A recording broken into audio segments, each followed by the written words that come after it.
Today on Getting Real with the Housewives, RHONJ is back and it's filled with drama and pigeons. Plus, Jackie reveals why she and Teresa squashed their feud as Rachel Fuda reveals if New Jersey can continue without the OG housewife. I don't think it's a question of could it. I think it's a position of it has to. They have to figure something else out. Plus, Kyle Richards opens up about good days and bad days on Beverly Hills, while Garcelle tells us who will have to answer the most questions at the reunion. Oh, I think it's going to be Kyle. I think it's going to be Dorit, and, Sutton's always up for a good time. We've got that plus so much more on today's Getting Real with the Housewives. Hey everyone, I'm Christina and welcome to Getting Real with the Housewives. We finally got our RHONJ trailer and it is good. Let's get right into it because the ladies are bringing the drama and the pigeons for season 15. The trailer shows the first footage of Raquel Chevrolet joining as a new housewife and Rebecca Minkoff as a friend. While Raquel seemingly bonds with Jenna Lyons over their shared past of being married to men before pursuing relationships with women, Brynn hints that they may be too similar, saying in the trailer, uh-oh, Jenna's got competition. Now, when it comes to Rebecca, Brynn makes a dig at her fashion brand, saying, Rebecca Minkoff, I don't know if you've ever heard of her. If you're just at Nordstrom Rack, you probably saw her stuff. Now we see very intense conversations with spouses, including Erin, where she accuses her husband of lying to her. And also in a shocking turn, Brynn is seen asking Erin, is she pregnant again? Erin, who nodded her head, explains that's why she's not drinking. Jessel then says she had this wild night out and ended up getting pregnant by this other guy. So we don't know who is pregnant this season. We don't know if it's a friend of the cast, but it looks like it's going to be a really good season. I'm dying to know what the whole pigeon drama is about, but it seems like Brynn and Uba definitely get into it, which we'll get into a little bit later, but comes back in October and definitely excited. I feel like we've been without RHONJ for quite some time, so glad that this cast gets another season, and it looks like the two new ladies are definitely some great new additions. All right, well, we're still unraveling from the New Jersey finale, and Jackie Goldschneider and Teresa Giudice have decided to squash their long-standing feud like we knew. But Jackie said on an episode of her podcast, we've been vicious to each other for so many years, and yet we chose to forgive each other and move forward, and a lot of people are really, really uncomfortable with that.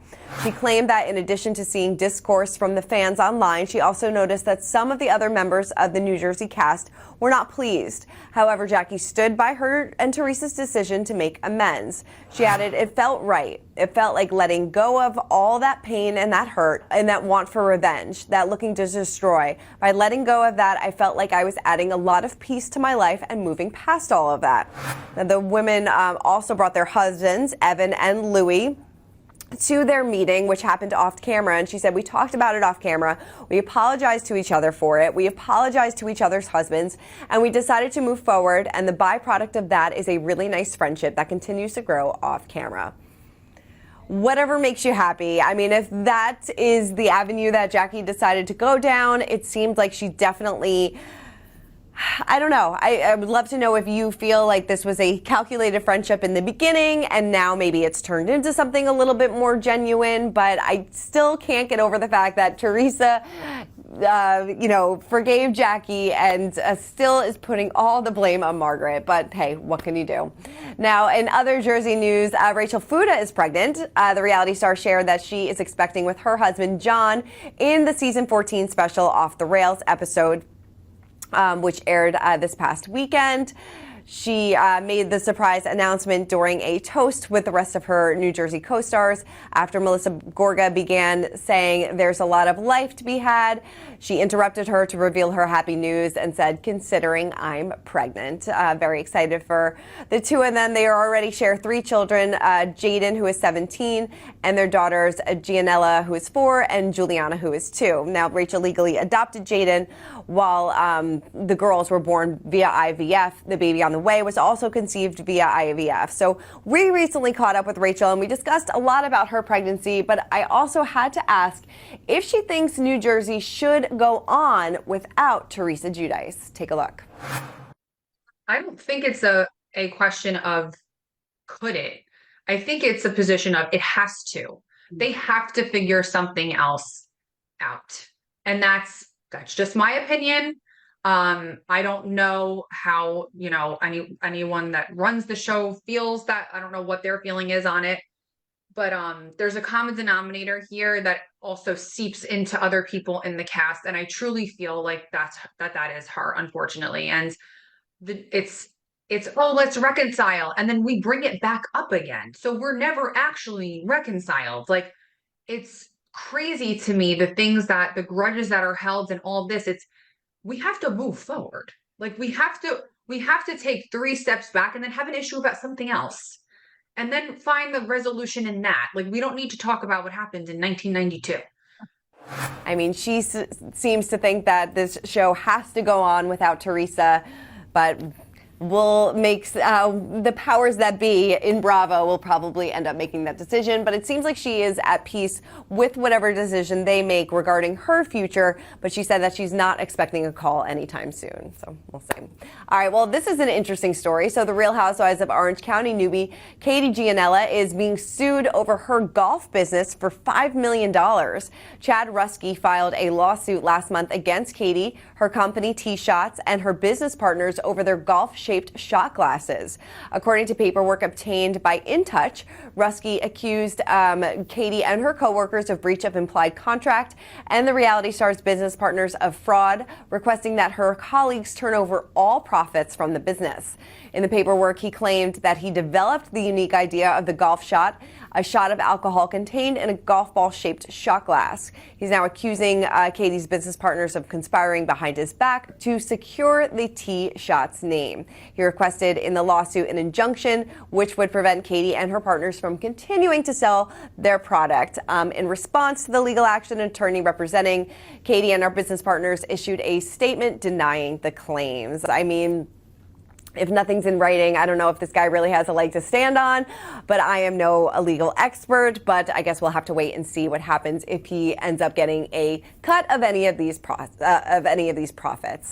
All right, well, I feel like Beverly Hills is around the corner, and Kyle Richards opened up about this season of Beverly Hills on Amazon Live, saying it went. Some days very well, some days really bad. When I say bad, I say this every year. If it's a good season for you guys watching, it's a bad season for us. So, I had obviously some bad days, which means probably good television, unfortunately. As for who will have the most to answer to at the reunion, she said Sutton, me, and I'm sure Dorit there will be questions too. Who else? I'm trying to think. I mean, when you say that, I'm not saying, oh, this person did something wrong or whatever. I just think that there is, some people have some explaining to do. She said for different reasons, people will have other things to answer to, which is normal in a Housewives season. She also said that she and Dorit aren't really still on the best of terms. They're kind of navigating that. And she had some disagreements with the new housewife as well. So I'm excited to see what happens on this season of Beverly Hills. We had to know if Garcelle agreed with what Kyle had to say. So we caught up with Garcelle recently, who gave us her take on season 14. Take a look. I know you can't tell me what happens on Beverly Hills, but overall, how do you feel about this season? Overall, this is the most excited I am for since I've been on. Sure. Yeah, I think it's dynamic. I think it's explosive. I think different relationship shifts. But I think overall, it's really good. Yeah. Yeah. Did you feel, I know Kyle just said that, obviously when bad things happen to you, or like when you know that the audience is going to be excited to watch, it was a hard season for you. Was it a hard season for you at all, or was it? It was a hard season in moments. Sure. But it was hard because, it's hard seeing people go through things and it's so public. Yes. That's really hard to watch. And I know, I feel for Kyle for sure. And, it's hard seeing pictures of, even if you don't want them back, not to say that that's her case, but even if you don't want someone back, it's hard to see them moving on. Yeah. And so that was hard for all of us. I'm sure, yeah. And it's been Dorit dealing with her own things as well. Yeah, I believe we're all single. The real single ladies of Beverly Hills. We're going to have to rebrand. Exactly. I think you said recently that you would love to see the real Dorit on the show. Do you feel like we got that this season? We got a different side of Dorit that I've Okay. never seen before, so I think that will be interesting for people to see. Good or bad? I can't say. Okay. Yeah. We'll have to wait and see. Yeah. Who's going to be answering the most questions at the reunion? Oh, I think it's going to be Kyle. I think it's going to be Dorit, and Sutton's always up for a good time. Sutton's always up. The two of you are good, though, right? We're good, yeah. The two of you are always good. Thank you. I We love have it. a good time. Yeah, and Jennifer is in the. Jennifer's I great. love that she said that this was like her dream to do, like, as opposed to like if this. She compared this to working with like Martin Scorsese. I love that so I don't know much. what she meant by that, but I'm here for it. I think she is fantastic. She is fantastic. Yeah, and her fashion game is on point. I'm sure it is. Yeah. Is this still as much fun as it was for you? Is it fun for you? No, it is fun for me. I mean, we have really great moments. I mean, where else do you get to be fabulous?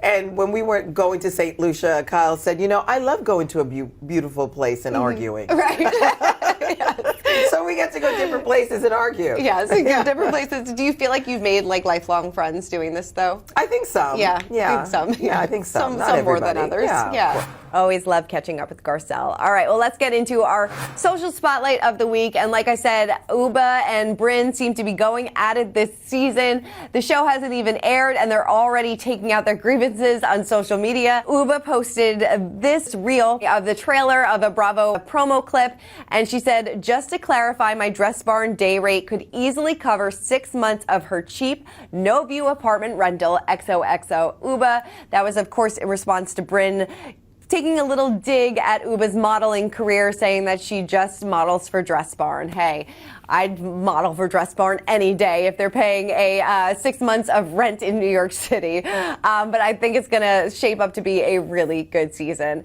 Let me know what you think in the comments. If you're looking forward to the new season of RHONY, what you think about the upcoming season of Beverly Hills. So much Housewives news to chat about. So keep commenting, keep subscribing, and I'll see you next week.